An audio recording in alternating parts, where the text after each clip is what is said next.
And RIP to this makeup look that's gonna drag me straight to the couch because there's nowhere else to go. RIP.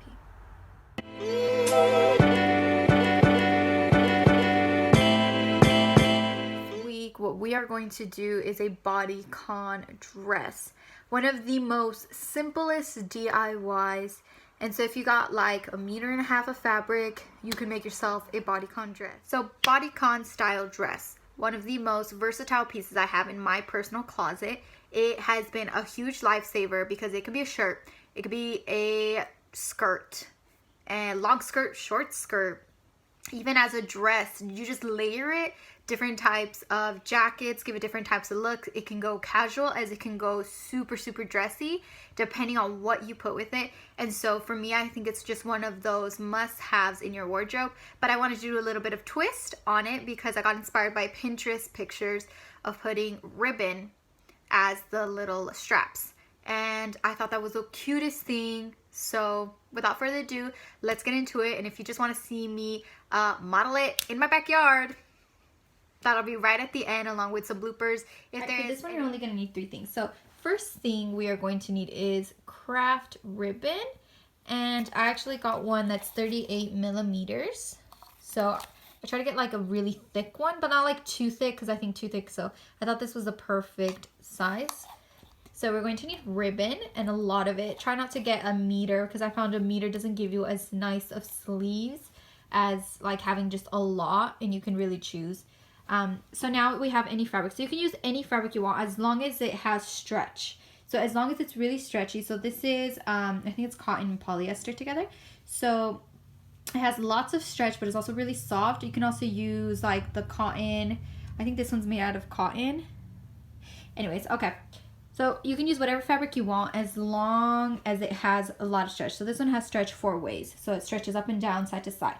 So third, you're going to need an actual dress. So this is one that I have already made. And so it's just kind of my example. And this is going to be my pattern. So we're going to need something for a pattern, just so you know your shape. So grab any dress that you think has stretch as well. Make sure it has stretch. And that you're going to be able to get a pattern out of. Your fabric and ribbon. Of course, a sewing machine, and of course anything else. But this will be the end result. And this is so pretty. So gorgeous.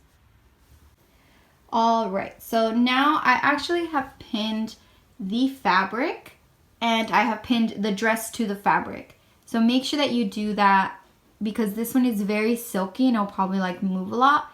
And what we're gonna do is now we're gonna cut it, and we're gonna cut, I wanna do 1 inch seam allowance just in case something goes wrong.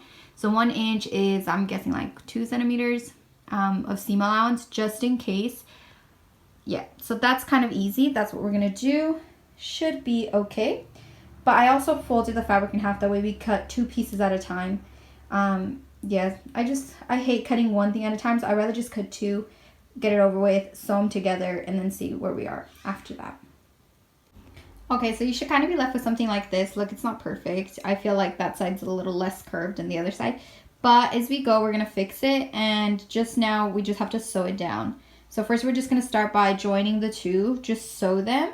Straight stitch, and then try it on to see if it fits. Okay, now what I have done is I did another kind of top just because it was a little bit sheer, just in case you wear something. So this is just going to go straight on the top. From here, we are going to do the sleeve. Now what we're going to need is ribbon. I just cut the ribbon into 4. That's all you're going to need. And just make sure after this you work fast. All right, so now what we want to do is you want to put the little, the second, I think it's going to be like a liner. So that when you want to put it on the inside, what you want to do is you want to put both right sides together and wrong sides on the outside. So it should, and pin it. So it should look like this. So if we can get a good zoom. It should look like this, where both wrong sides are together. And idea is that you want to sew it. But this is the tricky part only because we're going to put the straps in. So what you want to do is grab one of the straps, and since we want to make this as like easy as possible, you're going to go in, and if you're really picky about how you want your straps, if you want them to crisscross in the back or want them a little bit more in, then I would try it on and kind of mark.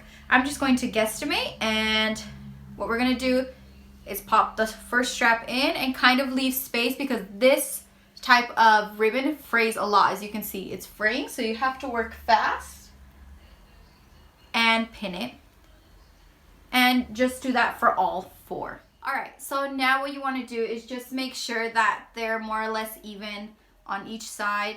And what you're going to do is just do a straight stitch. But while you stitch, you're going to pull, because this is very stretchy fabric and it'll make it really like difficult to put on. So what you want to do is pull it and sew.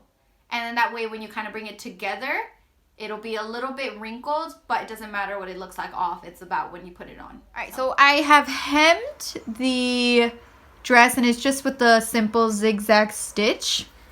And now what we're going to do is go into these straps, and we're going to use bias binding. Now this one you can pick it up, I think it's like $2 or $3. It's not very expensive, but it's kind of folded. As you can see, it's just made out of simple material and it's folded.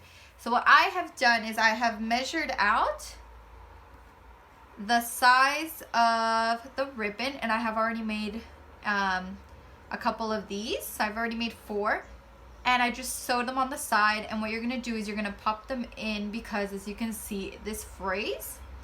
So what you're gonna do is just pop them in, and you're going to sew. You should end up with something like that.